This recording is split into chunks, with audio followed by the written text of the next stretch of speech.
On what felt like the end of my world, my husband, Richard, sued me for divorce, painting a picture of me as a failed mother and an incompetent wife. He didn't just want to leave, he wanted to erase me. He demanded all the properties and full custody of our daughter. However, inside that suffocating courtroom, just as hope seemed to vanish, I heard a shocking sentence that froze the air in my lungs. It was the trembling but determined voice of my 7-year-old daughter, Mia, asking the judge, "Your Honor, can I show you something my mommy doesn't know?" The judge, intrigued, nodded his head. My little girl stepped forward, raised her cracked tablet, and pressed the play button. When the video started, the arrogant smirk on my husband's face vanished, and everyone in the room froze in stunned silence. Before we dive into this roller coaster of justice, please leave us a comment telling us which state or city you represent today. And do not forget to like and subscribe so this channel can grow and bring you more thrilling stories of truth revealed. That Tuesday morning began like every other in their sprawling suburban colonial home. Sarah, dressed in worn-out yoga pants and a simple t-shirt, had been moving around the kitchen since 5:30 a.m. The rich aroma of freshly ground hazelnut coffee and sizzling turkey bacon filled the air, battling the sterile scent of lemon polish from the gleaming countertops. Sarah moved efficiently but silently, ghosting across the marble floors. Over the last decade, she had perfected the art of invisibility in her own home, a desperate attempt to not disturb the fragile ecosystem of her husband, Richard. Precisely at 6 a.m., heavy footsteps echoed on the stairs. Richard descended, looking immaculate in his tailored navy suit, cufflinks catching the morning light. As soon as his polished Oxfords hit the kitchen tile, Sarah immediately placed a steaming mug and a perfectly arranged plate on the island. Richard sat down, picking up the mug without even acknowledging the woman standing 3 feet away. "The roast is off." "It's bitter," Richard muttered, his eyes glued to the stock market ticker on his iPhone. "I'm sorry, Richard. I bought the beans you like from the local roaster," Sarah whispered, her hands clasped nervously in front of her apron. Richard did not respond. He simply pushed the expensive breakfast aside with a grimace and ate a few spoonfuls in silence. Sarah stood near the island, waiting for a command, a look, anything. There were none. The silence between them was suffocating, a dense fog that seemed to freeze the hot steam rising from the mug. Sarah tried to remember the last time they shared a breakfast filled with laughter. It was probably 2 or 3 years ago, before the late nights at the office and the sudden weekend business trips became the norm. "Is Mia up?" Richard asked, his voice flat, never lifting his eyes. "Yes, she's brushing her hair." "She'll be down in a minute," Sarah replied. Almost on cue, the rhythmic thud of small feet came down the hallway. Mia, their 7-year-old bundle of energy, ran in wearing her plaid private school uniform. Her smile was a ray of sunshine in the gray room, a stark contrast to the heavy atmosphere. "Good morning, Mommy." "Good morning, Daddy," Mia chirped. She hugged Sarah's waist tightly before running to Richard. Richard finally put down his phone. The cold mask slipped off, replaced by a warm, doting smile. "Good morning, my little superstar. Eat up. Daddy's driving you today." "Yay. Daddy ride." Mia cheered. Sarah exhaled, a tiny puff of relief. At least for Mia, Richard still made an effort. This 15-minute window was the only resemblance of a family they had left. But the moment Mia finished her last bite, Richard stood up immediately, grabbed his leather briefcase, kissed Mia on the forehead, and marched to the door. He walked past Sarah as if she were a piece of furniture. No goodbye. No kiss. Not even a glance. Just the heavy slam of the front door and the aggressive roar of his luxury car pulling out of the driveway, leaving Sarah alone in the deafening silence of a house that felt more like a prison than a home. She spent the rest of the morning on autopilot, clearing the table, scrubbing dishes that were barely dirty, and vacuuming carpets that were already spotless. She did it all with a desperate efficiency. She always thought that if the house was clean enough, if the food was gourmet enough, if she was quiet enough, maybe the old Richard would return. But the old Richard seemed to have left a long time ago. At noon, Sarah drove her 10-year-old sedan to pick Mia up from school. This was undeniably her favorite time of the day. She loved listening to Mia chatter about her friends, her art class, or the contents of her lunchbox. "Mommy, today I got 5 gold stars from Mrs. Higgins. I spelled elephant right without looking."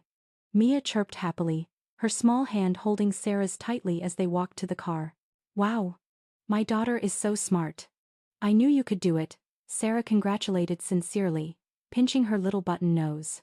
When they arrived home, while Sarah was helping Mia take off her Mary Janes in the foyer, the sharp sound of a motorcycle pulling up interrupted them. A courier in a generic uniform walked up the path and shouted her name. "Sarah? A package for you. Sign here." Sarah frowned. She hadn't ordered anything from Amazon or the grocery service. She walked to the front door and received a large, thick brown envelope. There was no personal sender name, only the embossed logo of a prestigious law firm in the upper right corner. Sarah's heart began to beat uncomfortably against her ribs. "Who is it, Mommy?" asked Mia, who had followed her, clutching her backpack. "I don't know, Princess. It's probably just grown-up junk mail. Go change into your play clothes and then we'll have lunch," Sarah said, forcing a smile to keep her voice steady. After Mia ran upstairs to her room, Sarah sat heavily on the beige sofa in the living room. Her hands trembled slightly as she ripped open the tab of the envelope. Inside was a thick stack of legal papers. The first sentence on the top page made Sarah gasp for air, as if the room had suddenly been vacuumed of oxygen. Petition for dissolution of marriage. Sarah's world seemed to stop spinning. Her ears were ringing with a high-pitched whine. She reread the words, hoping her eyes had deceived her. Plaintiff: Richard. Defendant: Sarah. Reason for the suit: the wife has totally failed in the fulfillment of her marital duties. Sarah felt nauseous. Failed? She had dedicated her entire life to this house. She had given up her marketing career at Richard's request 10 years ago. She had taken care of every fever, every meal, every scraped knee for Mia. She made sure Richard's shirts were spotless every morning. What did he mean by failed? She continued reading the following chapters, flipping the pages with numb fingers. Her eyes went out of focus at the demands Richard was presenting. The demands were cruel. They were an execution. Richard was not only asking for a divorce, but he was also requesting full custody of Mia, alleging that Sarah was emotionally unstable and incapable of raising the child properly. And most devastating of all, he demanded the totality of the marital assets, including the house they lived in, with the argument that Sarah had not contributed financially for a decade, and that all assets were solely the result of Richard's efforts. Sarah collapsed weakly onto the cold hardwood floor, the papers scattering around her like autumn leaves. So that was why Richard had been so cold for months. This hadn't been a rough patch. It had been a plan hatched in secret behind her back. The front door opened with a click. Richard had returned from work unusually early. He stood in the doorway, looming over her. He looked down at Sarah, slumped on the floor, and then at the scattered papers. His expression was cold, clinical, and without a shred of guilt. "Honey. What? What does this mean?" Sarah's voice trembled and hot tears began to well up. Richard took off his shoes in silence. He walked over, loosening his silk tie. He did not deny it or explain. He simply said coldly, "It is exactly what you read. I don't want to live with you anymore, Sarah. You have failed. You have failed as a wife, and you have failed as a mother." "Failed?" Sarah moaned in disbelief. "I have taken care of this house. I raised Mia." "Taken care of the house?" Richard scoffed with disdain. "The only thing you have done is spend my money. Mia needs a better mother. A competent one. Not someone who only knows how to cry and complain like you. But all the property, this house and Mia. Richard, you can't take them from me." Sarah began to scream hysterically, the panic taking over. Richard crouched down, bringing his face close to hers. He looked at her with a sharp look filled with a hatred that Sarah had never seen before. "I can, and I will. My lawyer has all the evidence gathered. You won't get anything, Sarah. You will leave this house without a single dollar." Richard stood up and smoothed his suit. He looked toward the stairs, making sure Mia couldn't hear. "And get ready." Richard grinned a chilling smile that froze Sarah's blood. "My lawyer says that even your own daughter will testify in court about how incompetent you are as a mother." Sarah froze in terror, and her heart shattered into a million pieces. Richard not only wanted to end their marriage, he wanted to destroy her completely. Sarah did not sleep that night. After the cruel confrontation, Richard had retired to the guest room, locking the door with a loud, deliberate click, as if Sarah were the threat in her own home. She spent the agonizing hours of darkness in Mia's room, curled up in the small rocking chair by the bed, watching the rhythmic rise and fall of her daughter's chest. Her tears flowed silently, soaking into her shirt. How could Richard say that Mia would testify against her? Mia was her shadow, her heart, her everything. What kind of poison was he planning to drip into that innocent ear? That thought tormented her more than the threat of homelessness. The next morning, Richard acted with a chilling normalcy. He woke Mia up, prepared her uniform, and packed her lunch with a precision that mocked Sarah's existence. He did not speak a single word to his wife. When Mia, confused, asked why her mother had puffy, red eyes, Richard answered with a practiced indifference. "Mommy isn't feeling very well, princess. Her head is acting up again." After the garage door rumbled shut and silence reclaimed the house, true terror took hold of Sarah. She had to fight. She couldn't give up on custody of Mia so easily. She grabbed her phone, her fingers trembling as she searched for top divorce lawyers in Chicago. But the harsh reality hit her within minutes of the first call. Lawyers needed money. They needed a retainer, $5,000, $10,000 just to open a file.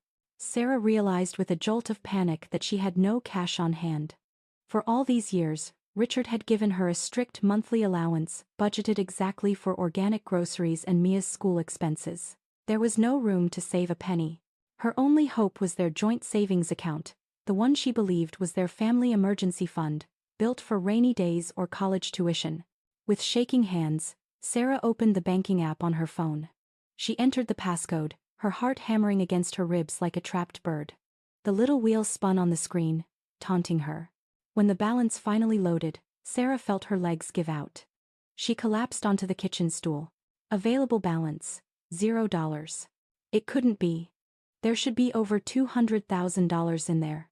Sarah refreshed the page repeatedly, praying for a system glitch, a connection error, anything, but the number 0 stared back at her, cold and absolute. She opened the transaction history, and her eyes widened in horror. Over the last 6 months, Richard had been systematically withdrawing large tranches of cash, $9,000 here, $15,000 there, transferring them to an offshore account Sarah didn't recognize. The final withdrawal had been made just 3 days ago, wiping out the remaining cents. Richard had planned this. He wasn't just leaving. He had deliberately crippled her financially so she couldn't fight back. This was economic warfare.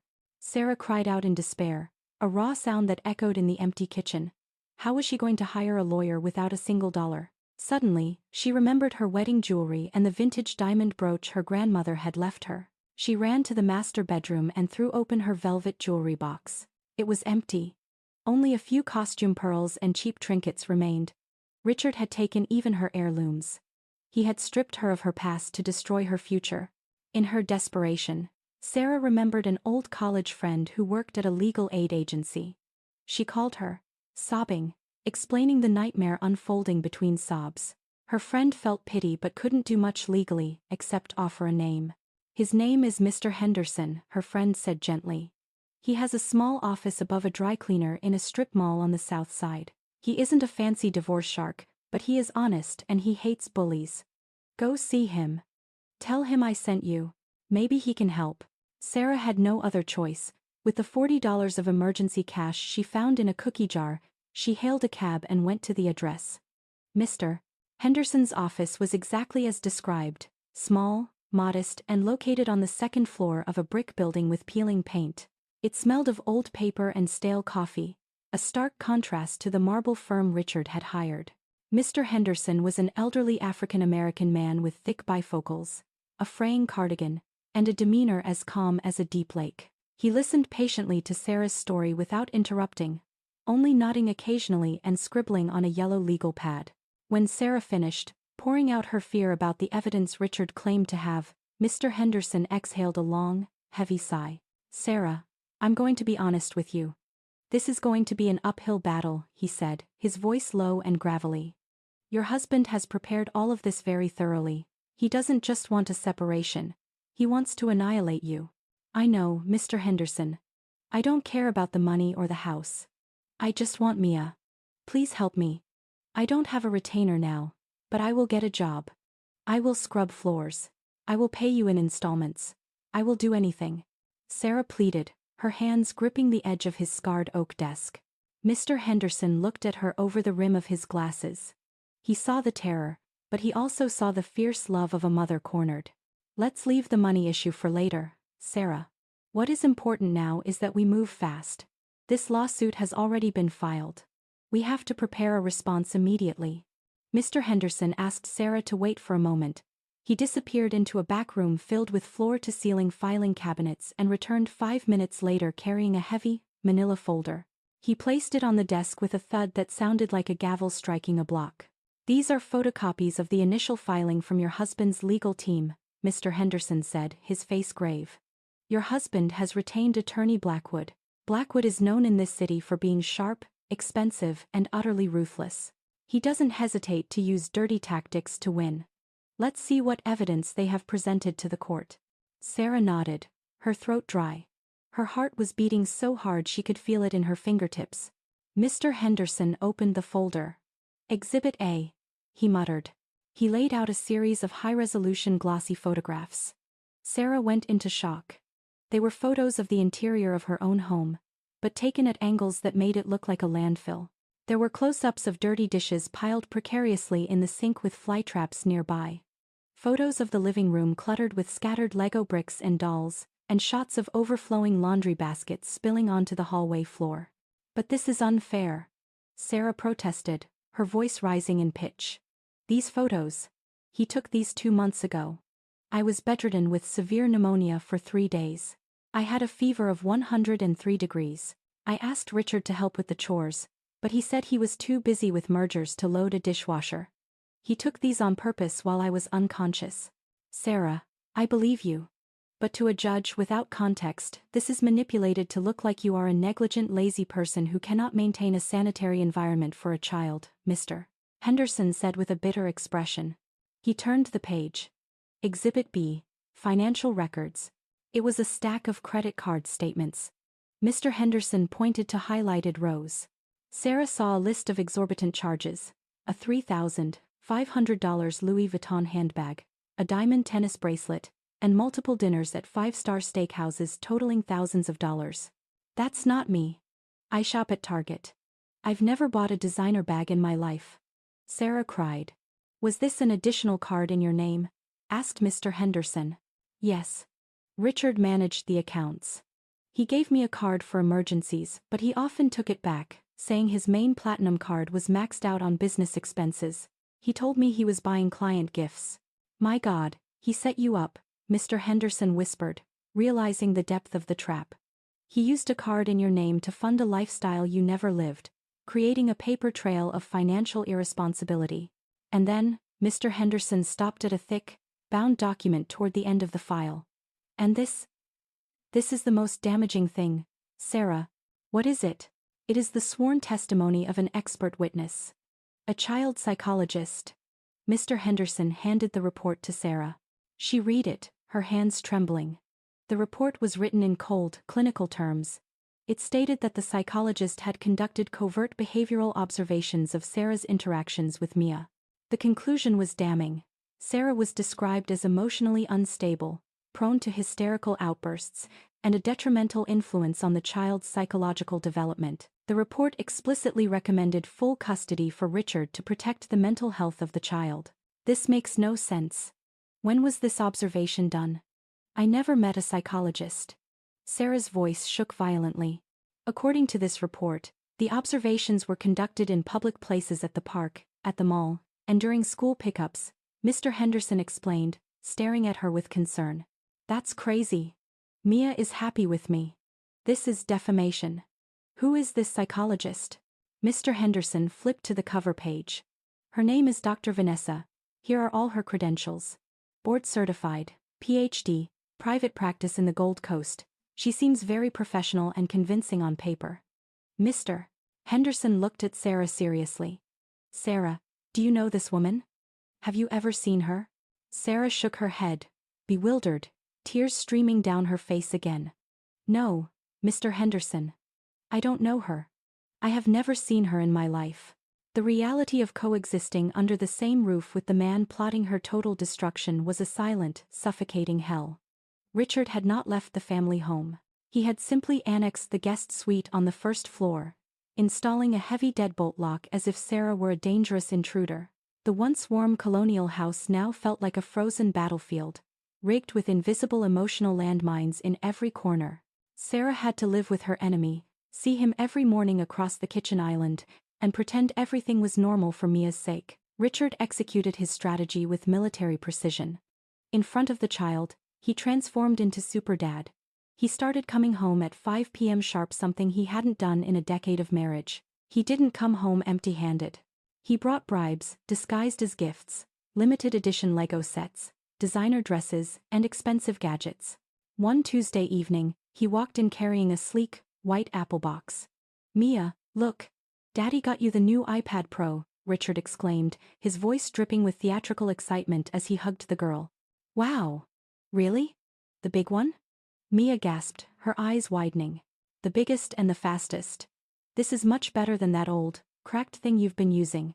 It has the best camera, and Daddy installed all the premium games for you." Mia's eyes shone with innocent greed. "Wow, thanks, Daddy." Sarah, who was quietly folding laundry on the sofa, could only swallow hard. Her chest ached with a physical pain. She knew exactly what Richard was doing.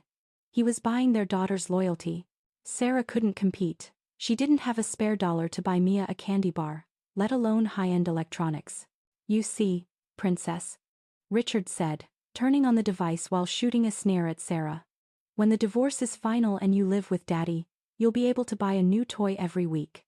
You won't have to live like a pauper with someone who only knows how to fold clothes." Sarah stopped mid-fold. A lump of rage formed in her throat. She wanted to scream, to throw the laundry basket at him, to call him a monster. But she couldn't. Not in front of Mia. If she got angry, if she raised her voice even an octave, it would only create more evidence for his accusation that she was emotionally unstable. So, Sarah swallowed the insult, bowed her head, and let Richard's poison fill the room. The psychological terror continued daily.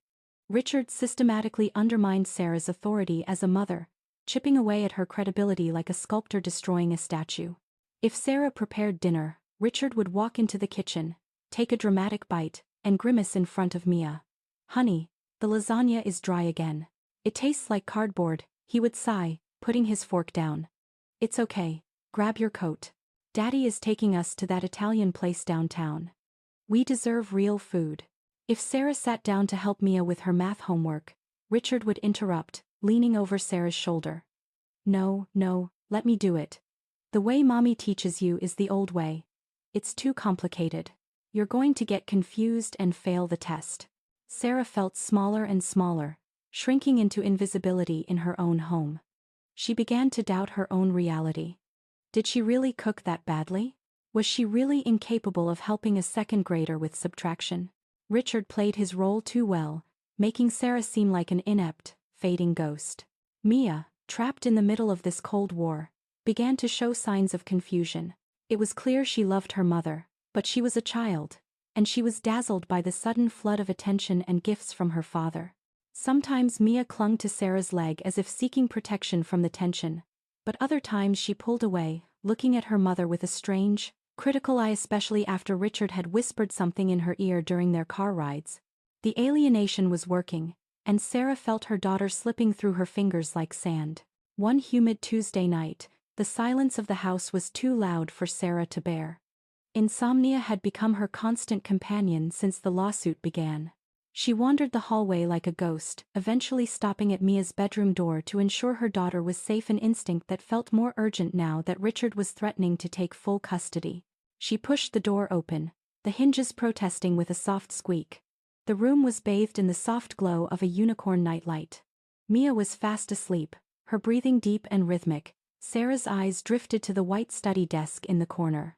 There, sitting on a stand like a trophy, was the brand new iPad Pro Richard had bought days ago. It looked sleek, cold, and expensive, a symbol of the new life Richard promised her, a life Sarah couldn't afford. Sarah sighed, a sound filled with defeat, and walked to the bed to tuck her daughter in. But as she smoothed the duvet near Mia's head, she noticed something strange. Mia's small hand wasn't curled around Mr. Bear, her favorite stuffed animal. Instead, her fingers were white-knuckled, clutching a hard, rectangular object hidden deep under the pillow. Sarah frowned. She gently lifted the edge of the pillow. Her heart skipped a beat. It was Mia's old tablet, a cheap, generic model Sarah had bought her 3 years ago for Christmas. The screen was a disaster, a spiderweb of cracks held together by clear tape and hope. Sarah had told Mia a dozen times not to play with it, terrified that shards of glass might cut her fingers. Sarah stared at it, bewildered. Why was Mia clutching this piece of junk? Why hide it under her pillow like contraband when the $1,000 device was sitting right there on the desk? Mia? Sarah whispered, brushing a stray hair from her daughter's forehead. Mia stirred but didn't wake, her grip on the broken device tightening instinctively, as if protecting it from a thief. Sarah didn't understand. She assumed it was just a child's irrational emotional attachment to a familiar object, a security blanket in digital form amidst the chaos of her parents' war. She gently tried to pry it loose to put it on the nightstand, but Mia whimpered in her sleep, pulling it closer to her chest. Sarah relented, letting her keep it. She didn't know she couldn't possibly know that the cracked, sticky screen held a secret. She didn't know that inside that batterless, beat-up device lay the most explosive piece of evidence in the entire case.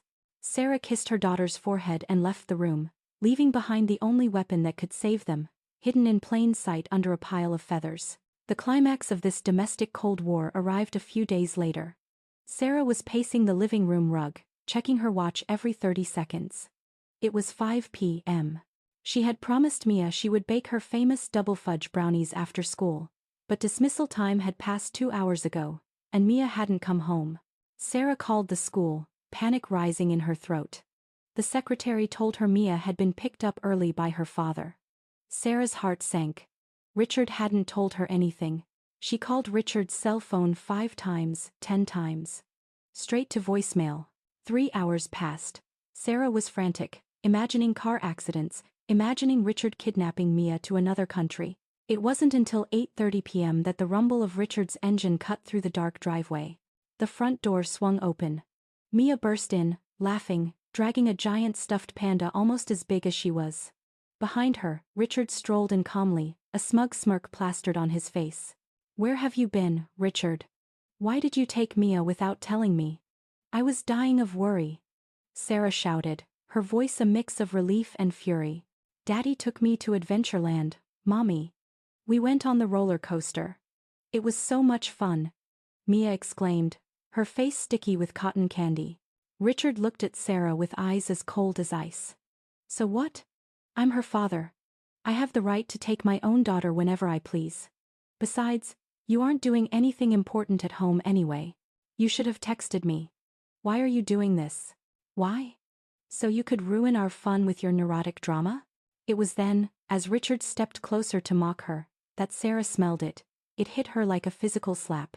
A waft of women's perfume, a heavy, expensive scent of jasmine and musk permeating Richard's dress shirt. It wasn't Sarah's soft vanilla scent. It wasn't the soap Richard used. It was the scent of intimacy. "Honey, you," Sarah stammered, pointing at his shirt. Richard followed her gaze. He didn't flinch. He didn't panic. Instead, he smiled a cruel, predatory baring of teeth. He waited for Mia to run upstairs to show her panda to her dolls. Once they were alone, Richard stepped into Sarah's personal space. His voice dropped to a venomous hiss. "Did you notice? Did you really think I was going to live forever with a boring, uninspired housewife like you? You are nothing compared to her." Sarah took a step back, gasping for air. "There is another woman. All of this. The accusations, the lies. It's just cheating? You're destroying our family for an affair? Who is she?" Sarah whispered, tears streaming down her face. "None of your business," Richard sneered. "She is a successful, intelligent woman who knows how to please a man. Unlike you." That night, the damage deepened. Mia came into Sarah's room later. "Mommy, why are you crying?" Sarah wiped her eyes quickly. "I'm okay, baby. My head just hurts." Mia looked at her mother with a confusion that broke Sarah's heart. "Are you really sick, Mommy? Daddy says that because you are sick, you act sad and angry a lot. He said if I go live with him later, Mommy will be finally able to rest and get better." Sarah froze. Richard was injecting poison into their daughter's mind, framing the divorce as an act of mercy for a sick mother. Sarah hugged Mia tightly, trying to absorb the pain. I am not sick, Mia. I love you. I promise. But she could feel Mia's hesitation. The seed of doubt had been planted. The mediation hearing the following week was a cruel joke.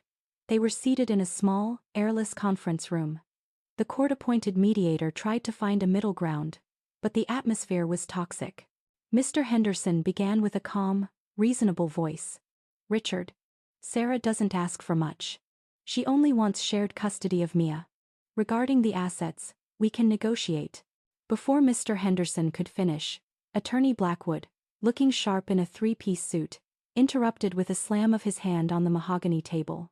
There is nothing to negotiate, Blackwood barked. Our client's position is absolute. Sarah is the failed party in this marriage. It has been proven that she has failed in maintaining the home and raising the child. Our client demands full custody for Mia's future. Richard sat beside him, his face a mask of tragic concern. I only want the best for my daughter, he said, his voice trembling with fake emotion. Removing her from a toxic environment is the only way to save her. Toxic? You're the one lying to her. Sarah screamed, unable to hold it back. See? Blackwood chuckled darkly, gesturing at Sarah. Hysteria. Instability. Exactly as we claimed. Sarah, if you keep insisting, we will take this to trial. And I assure you, the evidence we have, the photos, the spending, the psychologist's report will humiliate you publicly. Sign this agreement. Leave the house. Or lose everything. Leave my house with nothing. Without Mia. Are you crazy? Sarah wailed. The mediation collapsed completely. As they walked out to the parking lot, Mr. Henderson patted Sarah's shaking shoulder. Stay strong, Sarah. The real war begins now. The first day of the trial dawned with a sky as gray as slate. Sarah had a knot of dread in her stomach that no amount of peppermint tea could dissolve. Mr. Henderson gripped her shoulder before they entered the building, his weathered hand a small anchor in the storm. Keep calm at all costs, Sarah. If you cry, they win. If you scream, they win. The courtroom was cold and intimidating, designed to make ordinary people feel small. High mahogany walls, heavy leather chairs, and the judge sitting elevated on his bench like a deity. On the opposite side, Richard sat looking relaxed and confident, whispering jokes to Attorney Blackwood. They looked like they were at a country club lunch rather than a family court hearing. The trial began, and it was a massacre. Attorney Blackwood went first. He was a shark in a $3,000 suit, his voice booming with theatrical righteousness. He presented his version of reality, a twisted narrative where Richard was a saint and Sarah was a parasite. Your Honor, Blackwood said, holding up a large poster board. We present visual evidence of the environment Mrs. Sarah provides for the child. He showed the photos. The dirty dishes. The laundry piles. The unmade beds. While my client, Richard, worked 80-hour weeks to provide a life of luxury, his wife sat at home in squalor, neglecting her duties and, more importantly, neglecting the child. Sarah wanted to scream. She wanted to stand up and shout that those photos were taken when she was hooked up to an IV drip with pneumonia. But she could only clasp her hands under the table until her knuckles turned white. Mr. Henderson stopped her with a sharp, reassuring look. Then came the financial records. Blackwood painted Sarah as a reckless spender, a gold digger who drained the family coffers on imaginary luxuries while Richard toiled away. But the worst was yet to come. The plaintiff calls his expert witness, Blackwood announced with a flourish. Dr. Vanessa, child psychologist. The heavy oak doors swung open. A woman entered, and the air in the room seemed to change. Sarah held her breath. The woman was stunning, tall, elegant, hair pulled back in a severe but chic bun, wearing a cream professional blazer that screamed authority. She walked with a confident stride that commanded attention. As the woman passed Sarah's table to take the stand, Sarah caught a whiff of the air trailing behind her. Jasmine and musk. Sarah's heart stopped beating. It was the same scent. The scent on Richard's shirt. The scent of the other woman. Sarah stared in horror. It was her. Richard's mistress was posing as the unbiased child psychologist. Vanessa took the oath with a steady voice. She sat in the witness box, crossing her legs elegantly. She spoke with clear diction, using complex psychological terminology that sounded impressively scientific. Yes, Your Honor, Vanessa began, answering Blackwood's softball questions. I was retained to conduct an independent assessment. I conducted covert observations of the natural interactions between Mrs. Sarah and her daughter, Mia, over the last 3 months. And what were your findings, Doctor? Blackwood asked, smirking. Vanessa opened a leather-bound notebook. My findings were deeply concerning. I observed a pattern of behavior in Mrs. Sarah that is inconsistent, emotionally volatile, and indicative of significant distress. She began to detail the lies, twisting innocent moments into weapons. Observation 1. At the Oakbrook Mall, Vanessa stated coldly. Mrs. Sarah was observed yanking the child, Mia, forcefully by the arm and screaming at her, causing the child to cry in public. This demonstrates a dangerous lack of emotional regulation. Sarah closed her eyes, fighting tears. She remembered that day. Mia had almost stepped onto a moving escalator going the wrong way. Sarah had grabbed her to save her from falling. She had shouted out of pure fear, not anger. But Vanessa had turned a mother's protective instinct into physical abuse. Observation 2. At the community park, Vanessa continued. Mrs. Sarah ignored the child to stare at her phone for 20 minutes. When the child fell from the slide, the mother's reaction was delayed and then hysterical, traumatizing the child further. Another lie. Sarah had been texting Richard the grocery list he demanded. When Mia tripped, Sarah had run to her instantly. My professional conclusion, Vanessa said, staring directly at the judge, is that Mrs. Sarah does not possess the emotional stability required to be a primary caregiver. She exhibits signs of parentification, projecting her own needs onto the child. For Mia's mental health, I strongly recommend full custody be awarded to the father, Richard. The room fell silent. Vanessa's testimony was devastating.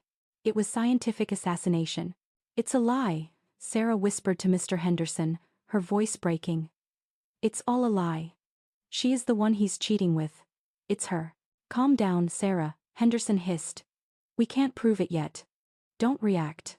Mr. Henderson stood up for cross-examination. He tried to poke holes in her story. Dr. Vanessa, isn't it unethical to diagnose a patient you have never formally met? Can you truly judge a mother based on distance observations? Vanessa smiled, a predator looking at prey. On the contrary, counselor, naturalistic observation is the purest form of data. Patients lie in therapy. Behavior in the wild does not. You were paid by Richard for this testimony, were you not? I was compensated for my professional time, counselor, not for my opinion. My ethics are not for sale. She was too good. She had an answer for everything. The trial adjourned for the day. Sarah left the courtroom with shaking legs, feeling the weight of the injustice crushing her. She saw Richard and Vanessa walking toward the elevator. They weren't touching, but the energy between them was undeniable. As the elevator doors closed, Sarah saw Vanessa look at Richard not like a doctor looks at a client, but like a woman claiming her prize. We lost, Mr. Henderson, Sarah sobbed in the lobby. They have everything. Mr. Henderson stared at the closed elevator doors, his eyes narrowing behind his thick glasses. Not yet, Sarah. I saw that look too. We have to find out who she really is. A few days before the trial was set to resume, Mr. Henderson called Sarah into his office. The air in the small room was stale, smelling of old coffee and defeat. The stack of papers on his desk had grown into a leaning tower of despair. Sarah, I hired a private investigator to dig into Dr. Vanessa, Mr. Henderson said, rubbing his tired eyes under his glasses. The result is not what we hoped for. Sarah's heart raced. What do you mean? Is she a fake? Her credentials are clean. Too clean, Henderson sighed. She's board certified, graduated from Northwestern, and has a registered clinic in the city. All the documentation is perfect. Either she is a real psychologist that Richard hired to lie for money, or Richard forged this entire identity with a level of sophistication I've never seen. The truth is, we cannot attack her by accusing her of being a fake. Without hard proof, the judge would dismiss our claim immediately as a conspiracy theory. The brief flame of hope Sarah had held on to vanished instantly, leaving her cold. So, we can't prove she's lying? We can't prove she's the mistress? No. We simply can't prove she isn't a psychologist. The only way left is to refute her testimony directly. And that means you have to testify, Sarah. Mr. Henderson leaned forward, his expression grave. Listen to me very carefully. You have to tell your side of the story about the photos, the credit cards, the cheating accusations you suspect. But most importantly, you must not get emotional. Attorney Blackwood will try to provoke you. He will bait you. He wants you to look hysterical in front of the judge, exactly as Vanessa described you. If you scream, if you cry uncontrollably, you prove their point. Sarah nodded silently, her hands trembling in her lap. I will do it, Mr. Henderson. I will be a stone. The day arrived. It was Sarah's turn to sit on the witness stand. The wooden chair felt hard and unforgiving. After being sworn in, Mr. Henderson began with gentle questions, guiding Sarah to paint the picture of her life as a dedicated housewife. Sarah explained, her voice shaking but calm. She spoke of leaving her career, her daily routine from 5 a.m. to midnight. Regarding the photos of the messy house, Sarah, can you explain the context? Asked Henderson. Yes. Those photos were taken by Richard 2 months ago. I was severely ill with bacterial pneumonia. I had a fever of 103 for 3 days. I could barely walk to the bathroom. I asked Richard to help, but he said he had deadlines, so the house fell into disarray. I physically didn't have the energy to clean, Sarah explained honestly.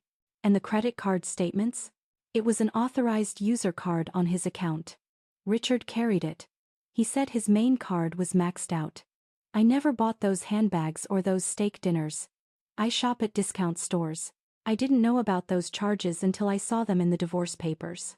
Sarah spoke with a raw honesty that seemed to touch the room. She saw some people in the gallery whispering, looking at her with sympathy.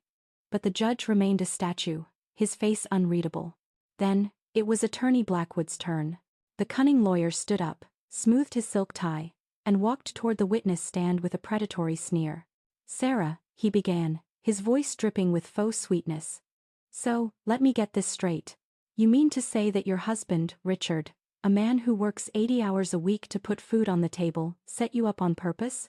I didn't say that. I just said what happened, Sarah stammered. It sounds like a pattern. The husband takes photos of the dirty house? His fault. The husband uses the credit card? His fault. It seems that you are not to blame for anything in this marriage. Are you perfect, Sarah? Of course not. I'm not perfect, but I'm not a failure. Not a failure? Blackwood scoffed loudly. Sarah, you said you were deathly ill when those photos were taken. Do you have any medical report? An ER visit record proving you were incapacitated for 3 days. Sarah froze. I didn't go to the hospital. We have a high deductible. I just took antibiotics from the pharmacy and stayed in bed. I thought I would recover. So, there is no proof, Blackwood attacked quickly, his voice rising. It's just your word against high-definition photographic evidence. Interesting. Blackwood moved in for the kill. You say your husband used the credit cards, but the card is in your name. Did you ever inform the bank of fraud? Did you ever reprimand your husband? No. I trusted him. Blind trust, Blackwood snapped. A trust that ruined the family finances, and now you blame him. You claim to be a victim. But your negligence is what destroyed this family. I am not blaming. He is the one who is lying. Sarah's voice rose an octave. Enough. Blackwood raised his hand, silencing her.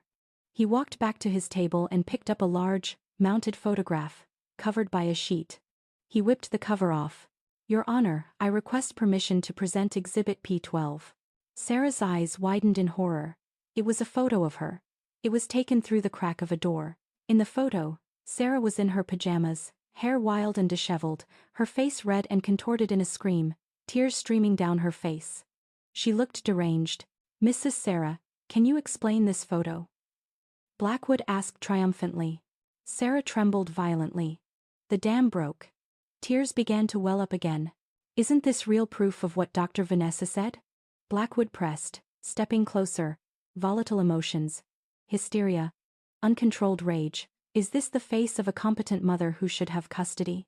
You don't understand, Sarah wailed, standing up in the witness box. That night Richard had just come home. He called me a useless parasite. He said I didn't deserve to be Mia's mother. He provoked me until I snapped. So you admit it? Blackwood shouted, drowning her out. You admit you screamed hysterically. You admit you lost control. You are emotionally unstable.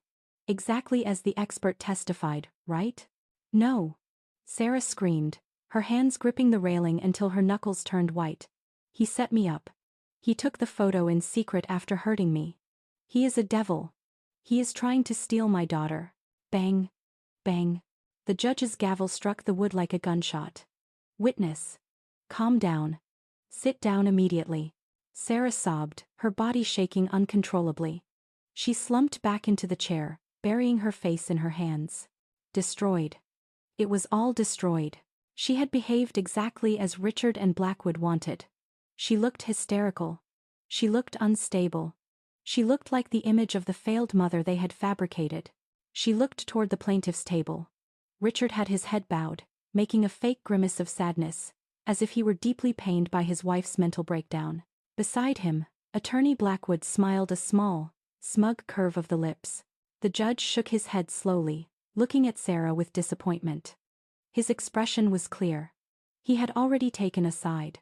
That day's trial ended in total, suffocating silence for Sarah's side. Mr. Henderson walked her to her car, his hand hovering near her elbow as if she were made of fragile glass. He tried to offer words of consolation, speaking of appeals and fighting another day, but Sarah felt numb. The words bounced off her like rain on concrete. "It's over, Mr. Henderson," she whispered, her voice hollow. "They have everything. They have the evidence, the expert, and now, they have my dignity." That night was the longest of her life. The silence in the house was deafening. The sentencing hearing, the final nail in the coffin of her motherhood, was scheduled for 9 a.m. the next morning. Sarah knew with a mother's terrifying instinct that she was going to lose. She was going to lose custody of Mia. She walked up the stairs, her legs feeling like lead weights. She pushed open the door to Mia's room. Her daughter was already asleep, clutching the duvet. Richard was not home. He hadn't bothered to return. He was probably popping champagne with Vanessa in a downtown hotel, celebrating their victory in advance. The thought of them laughing while she prepared to lose her child made Sarah physically ill. Sarah sat at the foot of the twin bed, illuminated only by the streetlights filtering through the blinds. She stroked Mia's hair, moving a stray curl away from her cheek. Her tears fell silently, landing on the pillowcase. This might be the last time she could sit here. The last time she could watch her daughter sleep as her mother, not just a visitor granted supervised access on weekends. "Mommy?" Mia stirred, her eyes fluttering open, heavy with sleep. "Shh, go back to sleep, baby," Sarah whispered, her voice thick from crying. She leaned down and hugged her daughter tightly, breathing in the scent of strawberry shampoo and childhood innocence. "I just wanted to give you a hug. Are you okay, Mommy?" "I'm okay. Listen to me, Mia. I want you to know something. Whatever happens tomorrow, whatever changes, Mommy loves you more than anything in the universe. Always. Do you understand?" Sensing her mother's deep sadness, Mia hugged her back with surprising strength for such small arms. "I love you too, Mommy. To the moon and back." Sarah undid the hug slowly, her heart breaking into dust. It was then, as Mia shifted back onto the pillow, that Sarah saw it again. The sharp corner of the old, cracked tablet was sticking out from under the pillowcase. Even in her sleep-dazed state, Mia's hand immediately reached for it, clutching the broken device tightly against her chest as if it were a lifeline. Sarah frowned, wiping a tear from her chin. Why was Mia so obsessed with that piece of junk? Why hide it so desperately when the brand-new iPad was sitting right there on the desk? It didn't make sense. But tonight, Sarah was too destroyed, too exhausted by the grief of the impending divorce, to think deeper about it. She assumed it was just a comfort object, a piece of the past Mia was holding onto, just like Sarah was holding onto Mia. She simply kissed her daughter on the forehead, lingering for a second too long, and left the room to face the end of her world. The courtroom air on the final morning was heavy and suffocating, smelling of floor wax and impending doom. Sarah sat rigidly in her chair, her eyes puffy and empty. She hadn't slept a wink. Beside her, Mr. Henderson stared ahead with a somber expression, his hands clasped tight. He knew he had done everything possible, every objection, every motion, but like Sarah, they were facing a giant wall built of lies and money. The atmosphere on the opposite side of the aisle was strikingly different. Richard looked fresh, rested, and confident in a crisp charcoal suit. He smiled occasionally, exchanging quiet, smug jokes with Attorney Blackwood. Victory wasn't just probable, it was sitting in his lap. In the gallery, Sarah saw Vanessa. The woman was seated elegantly in the front row, dressed in a modest cream-colored dress, looking at Sarah with a barely visible smile, the smile of the victor who knows the game is rigged. "All rise," the bailiff bellowed. The judge entered, his black robe swishing. The room fell silent instantly. Sarah's heart beat so hard against her ribs it physically hurt. In the matter of the divorce petition, case number 24FAM0982, the judge began formally, adjusting his spectacles. Today's subject is the reading of the verdict, but before that, closing arguments. Attorney Blackwood stood up first. He summarized his victory with the skill of a seasoned actor. "Your Honor," he said, his voice booming. "During this trial, we have seen irrefutable evidence. The photographic proof showing Mrs. Sarah's neglect of household tasks, the financial records showing her gross irresponsibility, and most importantly, the testimony of the eminent child psychologist, Dr. Vanessa, who objectively presented the defendant's emotional instability." Blackwood pointed a finger at Sarah like a weapon. "We even witnessed Mrs. Sarah's hysterical conduct in this very courtroom yesterday, which supports Dr. Vanessa's diagnosis perfectly. Your Honor, the choice is clear. It is not about punishing the wife, but about saving the child. For Mia's best interest, I beg you to grant full custody to our client, Richard." Blackwood sat down with a satisfied smirk. Mr. Henderson's rebuttal was passionate, speaking of maternal love and character assassination, but it sounded weak against the cold, hard facts Blackwood had fabricated. The judge cleared his throat and opened the thick file. This was the moment. Having reviewed all documents, heard all testimonies, and considered all evidence presented, the judge began with an expressionless tone. Sarah lowered her head and closed her eyes, praying for a miracle that wouldn't come.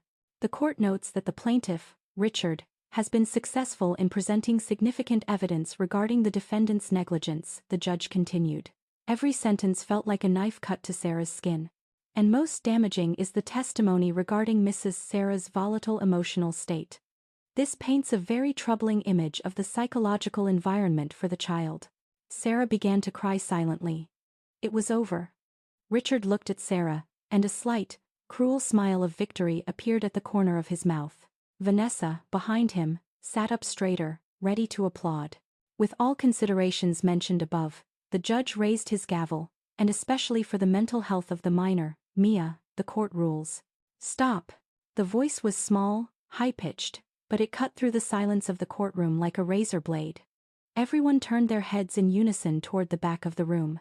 In the slightly open double doors stood Mia. She was alone, still wearing her plaid school uniform, her backpack slung over one shoulder. Obviously, she had snuck in. Richard's face went from arrogance to shock in a nanosecond. "Mia? What are you doing here? Get out of here," he shouted in panic, losing his composure. "Guards! Why is a child here?" "Sit down, princess," Richard tried again, his voice tense and fake. But Mia didn't move back. She walked into the courtroom. The sound of her small sneakers squeaked on the marble floor. She didn't look at her mother, who was astonished with her mouth open. She didn't look at her father, who was furious. She looked directly at the judge. The room was frozen. The gavel, which was about to fall, stopped in midair. The judge's eyes widened. "Mia," Sarah whispered in disbelief. "What?" Richard's reaction was visceral. His face, a moment before full of triumph, was now pale and bloodless. There was pure terror in his eyes. "Mia," he yelled, standing up. "Go to the car. This isn't a playground." "Attorney Blackwood, stop this." Blackwood stood up, flustered. "Your Honor, this is a procedural outrage. A minor cannot interrupt a verdict. Order the bailiff to remove the child." "Your Honor, wait." Mr. Henderson's voice rang out suddenly, sensing the shift. "This child has come with a purpose. This case is about her future. We cannot ignore her." The judge raised his hand, silencing the chaos. His face was grave. "Silence. Order in the court." He stared at Richard and Blackwood, silencing their protests. Then his gaze turned to Mia, and his expression softened. Mia approached slowly, stopping in the center between the two tables. She looked tiny against the massive furniture. "Your Honor," Mia said with a trembling voice, but clear enough for the whole room to hear. "I'm sorry to interrupt." "It's okay, young lady," said the judge with a paternal tone. "Why are you here? Who brought you?" "My auntie dropped me off, but I snuck in. I had to come because I heard my daddy say my mommy is bad." Richard's eyes went wide. "Mia, watch your words." "Silence, Mr. Plaintiff," shouted the judge. "Let the child speak." Mia swallowed as if gathering courage. She looked at the judge again, her eyes clear and sincere. "Daddy said my mommy is bad. Daddy said my mommy gets angry and can't take care of me. And the lady in the cream dress said it too." She continued, her voice shaking. Sarah closed her eyes. Was Mia going to repeat the lies? "But can I show you something?" Mia asked, looking at the judge with pleading eyes. "Can I show you something my mommy doesn't know?" That phrase hung in the air. Something mommy doesn't know. Blackwood jumped up again. "Your Honor, this is absurd. A recording from a child is inadmissible. This is an invasion of privacy." "That recording might prove the lies of your expert witness, counsel," retorted Henderson sharply. "Enough arguing." The judge banged his gavel hard. His eyes, previously tired, now shone with intense curiosity. He sensed a lie unraveling. "Clerk, help this child. Connect that device to the court monitors. Right now." "No." Richard screamed desperately. He gripped the edge of the table with white knuckles. "I object. This is a setup. Your objection is noted and overruled, sir." "Sit down or be held in contempt," ordered the judge. A clerk approached Mia quickly. Mia reached into her backpack and pulled out the object Sarah had seen the night before, the old, cracked tablet with tape on the screen. The clerk took it, found a cable, and plugged it in. Moments later, the large monitor screens on the courtroom wall flickered to life. Richard covered his face with his hands.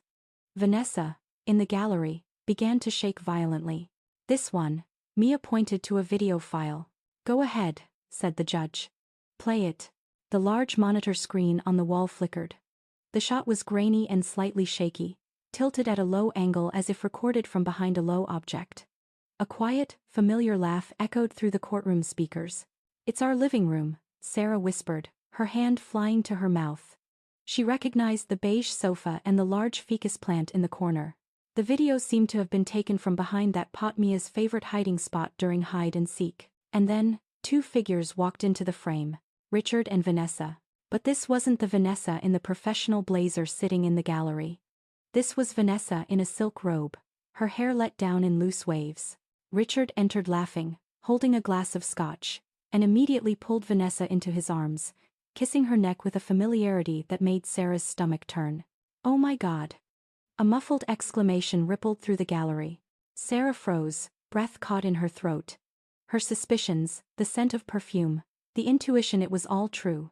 The impartial expert witness who had testified to ruin her was the same woman sleeping with her husband in her own house. On the other side of the aisle, Attorney Blackwood stared at the monitor, his jaw unhinged. He turned to Richard with a look of pure horror, mouthing, "You never told me this." In the gallery, the real Vanessa lowered her head, trying to shield her face with her purse. And then, the voices on the screen became clear, cutting through the silence of the courtroom like a knife. "Are you sure your plan will work, baby? Your wife is so persistent." Vanessa's voice purred on the recording. Richard's voice, laughing with arrogant certainty. "Sarah? She's stupid and submissive. She won't suspect a thing. I've already moved the last tranche of cash. All the money from the joint account is safely in your offshore shell company, just like we planned." Sarah felt her legs give out. Her money, her life savings hadn't just been spent. It had been stolen and laundered to the mistress. "Oh God," Mr. Henderson murmured beside her, his eyes wide.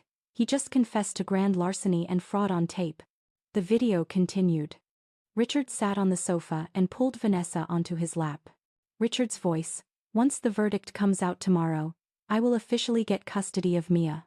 We will sell this house from hell immediately and move to Zurich. We'll be far away from her drama." Vanessa's voice, coy and pouting. "But Mia seems very attached to her mother. Won't she be a problem?" This was the part that hurt Sarah the most.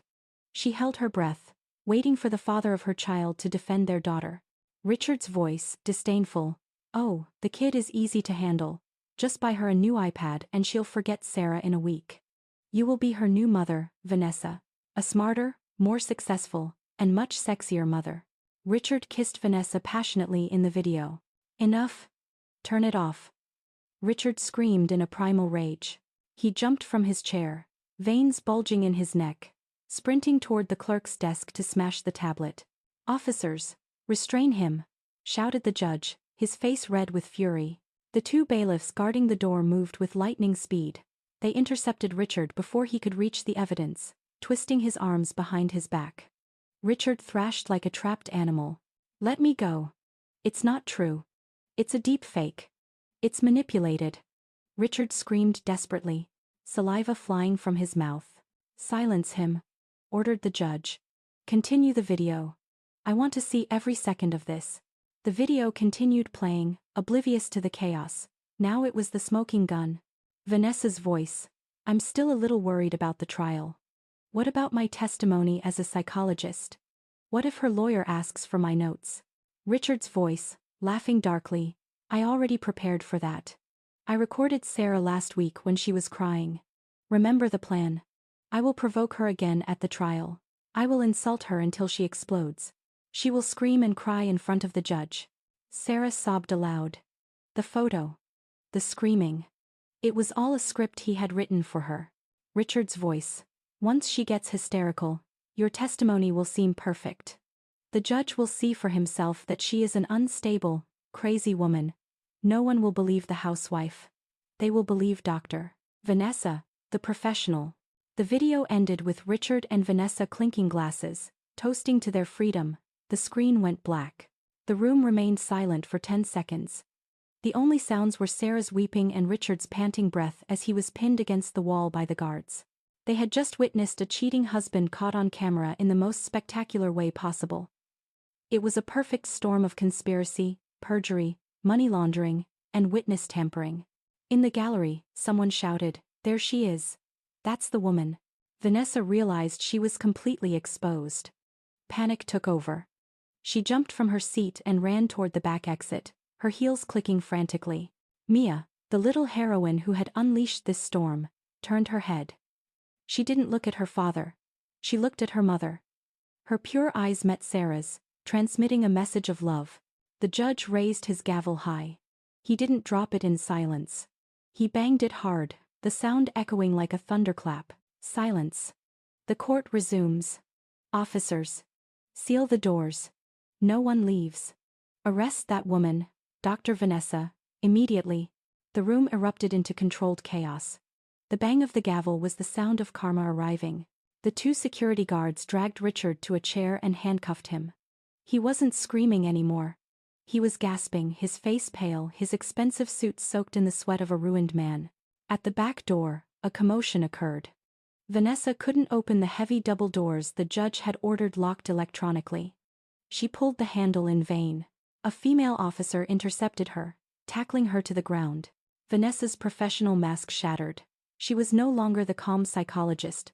She was screaming, kicking, and crying hysterically. Exactly the image she had tried to paint of Sarah. "Bring her here," ordered the judge with a voice cold enough to freeze water. The officers dragged the sobbing Vanessa to the front, forcing her to stand next to the man she had conspired with. Across the room, Attorney Blackwood looked like a melting wax figure. He sat slumped, staring at his hands.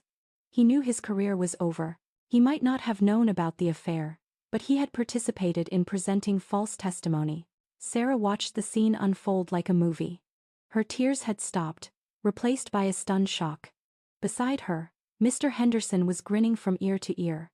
Mia stood silently next to the clerk. She was the calm eye of the hurricane. The judge took a deep breath. He looked at Richard, then Vanessa, then Blackwood. "Mr. Richard." The judge began with a terrifyingly quiet voice. "That video is the property of your daughter. It was recorded in your own home. Do you still wish to claim it is manipulated?" Richard raised his head, his eyes dead. She set me up," he muttered, pointing a shaking finger at Vanessa. "That woman planned everything. She seduced me." Hearing this, Vanessa shrieked. "Lear! You told me to do it. You promised to marry me. You transferred the money. I did this for you. Silence. The judge banged his gavel again. Both of you are repugnant. Your confessions are now on the record. The judge turned to Vanessa. Miss Vanessa, you committed perjury. You used your license to destroy a mother and aid in the theft of marital assets. You are a disgrace to your profession. Then to Attorney Blackwood. Counselor, you suborned perjury. I will be referring you to the State Bar for immediate disbarment. Finally, the judge looked at Richard. And you. You accused your wife of failure. You stole her money. You tried to gaslight this court. The video proves your entire lawsuit is a fraud based on greed and adultery. The judge stood up. The court dismisses the plaintiff's petition. Furthermore, 1. Full custody of Mia is granted unconditionally to Sarah. 2. I am granting an immediate divorce on the grounds of extreme cruelty and fraud. 3. All assets are frozen pending a criminal investigation. And 4. The judge's voice boomed. I order the immediate arrest of Richard and Vanessa for conspiracy to commit fraud, perjury, and grand larceny. Take them away. As the handcuffs clicked, Richard walked past Sarah. He didn't dare look her in the eye. Revenge had been served, not by a lawyer, but by a 7-year-old girl with a broken tablet. The aftermath of Judgment Day spread through the city like wildfire.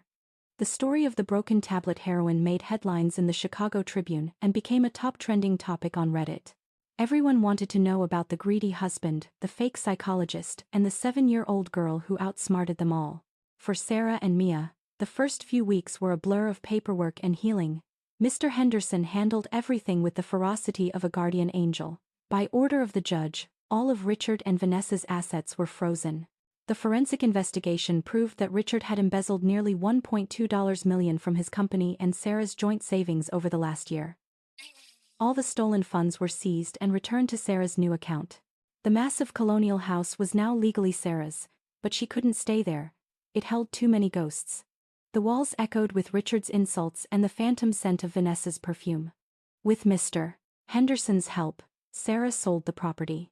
The proceeds were more than enough to start a new life, debt-free. The punishment for the villains was swift and severe. Karma had come to collect its debt. Given the overwhelming video evidence, Richard was sentenced to 15 years in federal prison for fraud, grand larceny, and perjury. Vanessa, whose license was permanently revoked, received 10 years. Attorney Blackwood was immediately disbarred and faced his own criminal charges for suborning perjury. The trio that tried to destroy a mother was now behind bars, their lives in ruins. 3 months after that fateful day, the sound of genuine laughter filled a small, sun-drenched park on the north side. Sarah sat on a wooden bench, watching Mia swing higher and higher toward the blue sky. The weight of worry that had aged her face was gone, replaced by a radiant glow. They had moved into a modest, cozy 3-bedroom condo with warm brick walls and big windows. It didn't smell of lemon polish and fear. It smelled of cinnamon and freedom. Sarah had used her settlement to launch the bakery she had always dreamed of. Business was booming. She was tired, but she was free. "Mommy!